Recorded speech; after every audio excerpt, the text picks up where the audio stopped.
আসসালামু আলাইকুম। আজকে একটি ভিডিও নিয়ে আসলাম। ভিডিওটি সবাই দেখবেন, পুরো ভিডিওটি দেখবেন এবং যারা ভিডিওটি দেখবেন যাদের এই রাস্তাটি পরিচিত, এই রাস্তাটি হচ্ছে পালারহাট থেকে আমাদের সোনাপুর বাতামবাড়ি পোল পর্যন্ত। এই রাস্তাটির অবস্থা একেবারেই নাজুক অবস্থা, আপনারা জানেন। এই রাস্তা দিয়ে এখন চলাচল করাটা খুব কষ্টকর, এক কথা বলতে গেলে অনুপযোগী হয়ে পড়েছে এই রাস্তাটি। তবে আপনাদের সবার কাছে দৃষ্টি আকর্ষণ করছি, সবাই প্রচারের স্বার্থে যেন কর্তৃপক্ষ এই রাস্তাটি দেখতে পারে, প্রচারের স্বার্থে সবাই ভিডিওটি শেয়ার করবেন।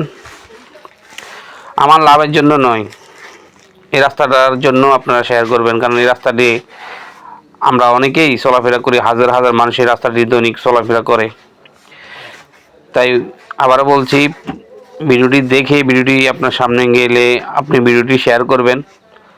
আপনার আমার আরও 10 জনের এই 10 জনের শেয়ারের মাধ্যমে যদি এই রাস্তাটি কর্তৃপক্ষের নজরে আসে তাহলে মন্দ কিসের। এবং আমাকেও আপনারা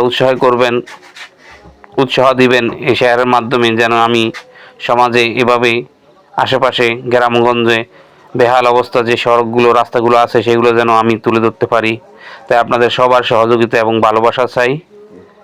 সবাই ভিডিওটি দেখে গঠনমূলক কমেন্ট করে যাবেন এবং আপনাদের মতামত দিয়ে যাবেন এবং ভিডিওটি পারলে শেয়ার করে দিবেন। আপনারা দেখতে পাচ্ছেন রাস্তাটির অবস্থা একেবারেই নাজুক অবস্থা, আপনারা যারা চলাফেরা করেন তারাও জানেন।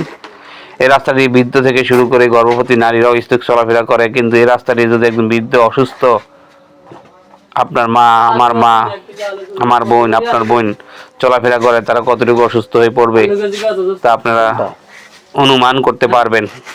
বিশেষ করে রাস্তা দিয়ে যারা গর্ভবতী নারী আছেন তারা যদি গাড়ি দিয়ে এই রাস্তা দিয়ে চলাফেরা করে তারা কতটুকু সুস্থ থাকবে আর কতটুকু অসুস্থ হবে সেটাও আপনারা অনুমান করতে পারেন। এক কথা বলতে গেলে আমাদের আশপাশে এখন বর্তমান যে কয়টি রাস্তা আছে তার মধ্যে উল্লেখযোগ্য সোনাপুর বাতামবাড়ি থেকে পালারহাট পর্যন্ত এই রাস্তাটি একেবারেই খারাপ অবস্থা। এই রাস্তাটি কার নজরে আসলে এই রাস্তাটি হবে আমি জানি না, তাই আমি ভিডিওটি করলাম নিজের দায়বদ্ধতা থেকে, নিজের থেকে আপনাদেরকে দেখানোর জন্য, এবং কর্তৃপক্ষ যেন নজরে আসে এবং কি যারা দায়িত্ব আছেন এখন প্রশাসনে আছেন যারা, এবং যারা এলাকার বিত্তশালীন আছেন তারা হয়তো যোগাযোগ করে, ইচ্ছা করলে হয়তো কর্তৃপক্ষের সাথে যোগাযোগ করে এই রাস্তাটির রিপেয়ারিং হোক আর মেরামত হোক, এই রাস্তাটি যেন সংস্কার হোক। যে ভাষায় বলি না কেন, এই রাস্তাটি যেন অতি দ্রুত সংস্কার হয়। আমরা চাচ্ছি এই রাস্তাটি রমজান আগে এবং ঈদের আগেই এই রাস্তাটি সংস্কার হয়ে। এখানে দেখেন, এখান দিয়ে একটা লোড গাড়ি যেতে অনেক রিস্ক, একটু ত্রুটি ঘটলে গাড়িটি কিন্তু ফুসকুনিতে পড়ে যাবে। একেবারেই বেহাল অবস্থা, এই রাস্তাটি একটা যানবাহন